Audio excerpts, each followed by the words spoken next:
হাওড়ার স্পঞ্জ কারখানায় ভয়াবহ আগুন। ঘটনাস্থলে দমকলের 6টি ইঞ্জিন। কিভাবে আগুন লাগলো তদন্তে হাওড়া পুলিশ। ঘন ধোঁয়ায় ঢেকে গিয়েছে এলাকা এবং সেই ছবি আপনারা দেখতে পাচ্ছেন। দাউ দাউ করে জ্বলছে আগুন, কালো ধোঁয়ায় ঢেকে গিয়েছে গোটা এলাকা। আতঙ্কে স্থানীয় বাসিন্দার। ইতিমধ্যেই দমকলের 6টি ইঞ্জিন সেখানে পৌঁছেছে, আগুন নিয়ন্ত্রণের কাজ করছে। কিভাবে আগুন লাগলো তদন্তে হাওড়া পুলিশ। আমাদের সঙ্গে টেলিফোন লাইনে রয়েছে আমাদের প্রতিনিধি জগন্নাথ সামন্ত। জগন্নাথ, এখন কি পরিস্থিতি? দেখো, ভয়াবহ আগুন লেগেছে। যে আগুনের তীব্রতা এতটাই, আশেপাশে আগুন ছড়িয়ে যাওয়ার সম্ভাবনা আছে। দক্ষিণ হাওড়া হাঁসখালি পোলের কাছে একটি স্কচ তৈরি কারখানায় আগুন। আর বিধ্বংসী আগুনের লেলিয়ান থেকে এতটাই কালো ধোঁয়ায় এলাকা ভরে গেছে। আশেপাশের মানুষ আতঙ্কে রয়েছে, যাতে আগুন এভাবে ছড়িয়ে, যেভাবে আগুনের লেলিয়ান শিকা ছড়িয়ে পড়ছে, তাতে আতঙ্কে এই কারণেই বাড়ছে যে ভয়াবহ আগুন, যেখানে দমকলের 6টি ইঞ্জিন এই মুহূর্তে কাজ করছে। তবে দমকল সূত্রে জানা যাচ্ছে আরো ইঞ্জিন আসার সম্ভাবনা আছে।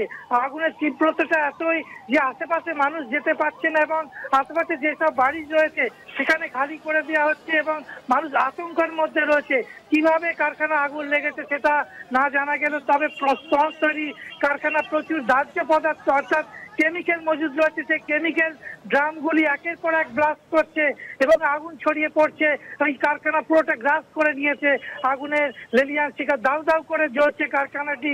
তবে দমকল চেষ্টা করছে আগুন নিয়ন্ত্রণ করে, কিন্তু এতটাই আগুনের তীব্রতা, এতটাই আগুন রয়েছে যাতে আগুন নিয়ন্ত্রণ করা যাচ্ছে না। তবে যেটা জানা যাচ্ছে দমকল সূত্রে খবরে যে আরো আগুনের ইঞ্জিন, দমকলের ইঞ্জিন আসবে ঘটনাস্থলে। আশেপাশে জলের সোর্স নেবার চেষ্টা করা হচ্ছে। তবে এই মুহূর্তে দাউ দাউ করে জ্বলছে পুরো স্পঞ্জ তৈরি কারখানাটি।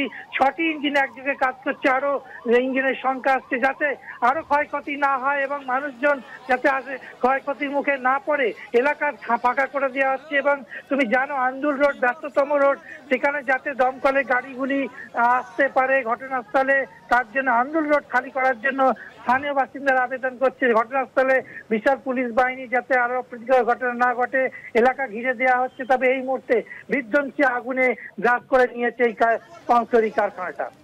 ধন্যবাদ জগন্নাথ।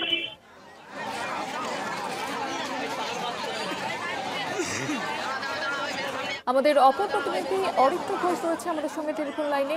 অরিত্র, কিভাবে আগুন লাগলো এখনো কি জানা গিয়েছে?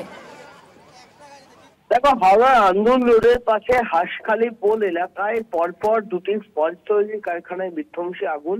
রাত্রি 10:30 নাগাদ ওই কারখানা দুটিতে আগুন লাগে বলে জানা গিয়েছে। ঘটনাস্থলে দমকলের 6টি ইঞ্জিন পৌঁছেছেন।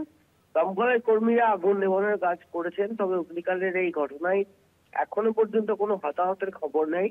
দমকল সূত্রে যে জানা গিয়েছে, কারখানার ভিতরে প্রচুর পরিমাণ দাহ্য পদার্থ মজুদ থাকায় আগুন লেগে যায় এবং সেই আগুন নেভাতে বেগ পেতে হচ্ছে। সার্বিকভাবে গোটা কলকাতা শহর এবং হাওড়ার একাধিক এলাকায় বিভিন্ন কারখানায় বেশ কয়েক মাস ধরে আগুন লাগার ঘটনা ঘটছে এবং মূলত যে কারণটা উঠে আসছে যে কারখানার ভিতরে দাহ্য পদার্থ মজুত করে রাখায় এই আগুনের ঘটনা ঘটছে। ফায়ার সেফটি এবং ফায়ার ডিপার্টমেন্টের যে অডিট, সেই ইন্সপেকশন অডিটের বাইরে গিয়েও বহু কারখানার মালিক এইভাবে কারখানার ভিতরে দাহ্য পদার্থ লুকিয়ে রাখছেন এবং সেই জায়গা থেকে আগুন লেগেছে বলে প্রাথমিক অনুমান। ইতিমধ্যেই দমকলের 6টি ইঞ্জিন ঘটনাস্থলে পৌঁছেছে এবং আগুন নিয়ন্ত্রণে আনার চেষ্টা করছে। ধন্যবাদ অরিত্র।